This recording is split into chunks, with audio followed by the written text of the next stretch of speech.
రాజశేఖర్ గారు గుర్తించారు, పరమపదించారు. నువ్వు గుర్తించావు, బతికి ఉన్నావు. నువ్వు చేత మడవ తిప్పని నేత అని పేరుంది. మడవ తిప్పకు, మడవ తిప్ప మాత్రం మడవబోతుంది. నేను ముఖ్యమంత్రికి వేడుకుంటూ ఉన్నాను. ఇది సవాల్తో ఉన్నటువంటి ఈసారి పరిమాణాలు. 9 నియోజకవర్గాల్లో గౌరవ స్పీకర్ గారు తెలుసు ఆయనకు, అందరు బాన్స్వాడ విషయంలో మాట్లాడుతూ ఉన్నారు. వద్దు, బాన్స్వాడనే కామారెడ్డి, కామారెడ్డి బాన్స్వాడ, దీన్ని రుజువు చేద్దామన్నారు. 30 తారీఖు నాడు ప్రతి ఇంటి నుంచి 4 చొప్పున, 5 చొప్పున, 10 మంది చొప్పున మన అందరం కూడా కామారెడ్డి చలో కామారెడ్డిని విజయవంతం చేయాలని మీకు విన్నవిస్తా ఉన్నాను. మరొక విషయం, పితృమాసం ఉంది కాబట్టి పితృదేవత ఆశీర్వాదం కోసి కాశీ యాత్ర ఉంది.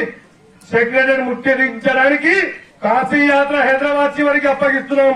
కేసీఆర్ గారు 6వ తారీఖు లోపల 240 జీవోని అమలు చేయకపోతే సెక్రటరీ కాదు, ప్రగతి భవన్ ముట్టడి చేస్తాం, ప్రాణాలైనా అర్పిస్తాం. రిజర్వేషన్ సాధిస్తున్నామా? సాధిస్తున్నామా?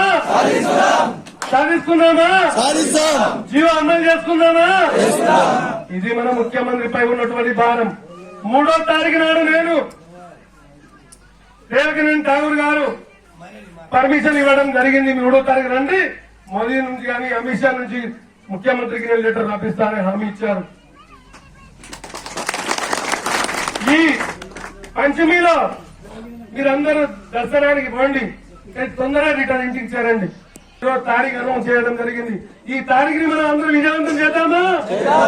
30 తారీఖు విజయవంతం చేద్దామా? బూత్ కమిటీతో సహా చుండా పేరావుకే సార్ అందరూ కూడా, చిన్న అమ్మాయి, మ్యారేజ్ అయిన అమ్మాయి కూడా రావాలా.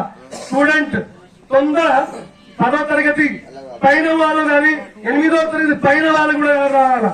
నేను ఈసారి మన సంఖ్య కనబడతా ఉంది. ముఖ్యమంత్రి గారు, సురేందర్ అన్న గారు, సిండే గారు, బాజిరెడ్డి గోవర్ధన్ గారు, మన ఇంద్రకరణ్ రెడ్డి మంత్రి వర్యులు, వేముల ప్రశాంత్ రెడ్డి మంత్రి గారు, మేము 9 నియోజకవర్గాల్లో ఉన్నాం. భూపాల్ రెడ్డి నారాయణ రెడ్డి నియోజకవర్గము తెచ్చుకుందా సిండే గారి నాయకత్వం. అక్కడ సురేందర్ గారు 9 నియోజకవర్గాలు కాదు, ఈసారి 10 నియోజకవర్గాల్లో మనం 116 చొప్పున నామినేషన్ వేయాలి. ఇంటర్వ్యూ రిపోర్ట్ పోవడానికి ఇన్ని మీటింగ్లు కాదు, సరిపోలేదు. కానీ కామారెడ్డిలో ప్రెస్ మీటింగ్ ఇవ్వడం జరిగింది. 1,016 సీఎం మీద నామినేషన్ వేస్తామంటేనే ఇంటెలిజెన్స్ దిగి వచ్చింది రాత్రికి రాత్రే. కవిత ఓడిపోయిందా నిజామాబాద్లా? 1,016 నామినేషన్ వేస్తే మీకు సింబల్ దొరకది. కార్ లాంటి గుర్తులు, లారీ లాంటి గుర్తులు, బస్సు లాంటి గుర్తు వేలు పుట్టుకొస్తాయి. అప్పుడు సీఎం కు గుర్తు దొరకది.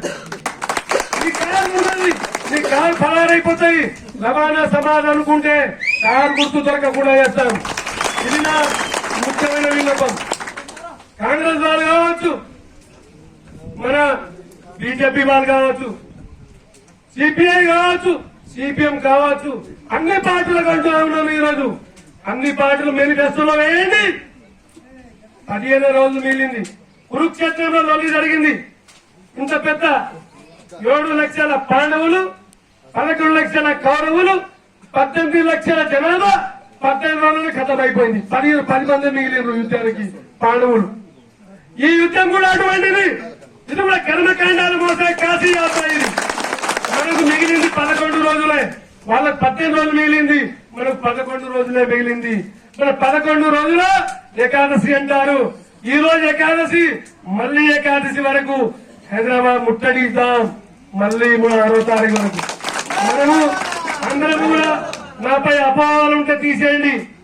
నేను తండ్రికి ముట్టిన తనయుడిని, కాళు బాబాకు నేను శిష్యుణ్ణి, మక్కంత బాబాకు నేను శిష్యుణ్ణి, సమాజానికి మీకు అందరికీ హనుమంతుల యొక్క సేవకుణ్ణి. నేను ఎక్కడను మీకోసం ప్రాణమైన ఇస్తా. మాట అయితే నాలుగు అయితే పోయినా సరే చూడ మాట్లాడా, కానీ మీ శ్రేయస్సే నా ప్రాణం, మీ అభిప్రాయమే నా అభిప్రాయం, మీ మాటనే నా మాట చెల్లుబట్టి అయ్యేటట్టు చేద్దాం. ఈసారి ఏ పార్టీకి లొంగేది లేదు, ఏ సర్కారుకు లొంగేది లేదు. నీవు వచ్చే వరకు నేనైతే కట్టుబడి ఉన్నాను. నాపై అపోహలు వద్దు. నీకు ఏది ఉన్నా సరే అర్ధరాత్రి నన్ను పిలవండి, నేను రెడీ ఉన్నాను. రవీందర్ గారు మంచి పాఠాలు పెడుతున్నావు, సంతోషం. నరేష్ గాని, మన సుధారే గాని, గోపాలే గాని, రామ్సింగే గాని, యువకులు గాని, బిసనే గాని, దశరథ గాని, బంతిలాల గాని, భజనే గాని, జీవనే గాని, మీరు మాట్లాడేటటువంటి మాటల్లో అర్థాలున్నాయి, శక్తి ఉంది, భక్తి ఉంది, అనేక రకాలైన కారణాలున్నాయి.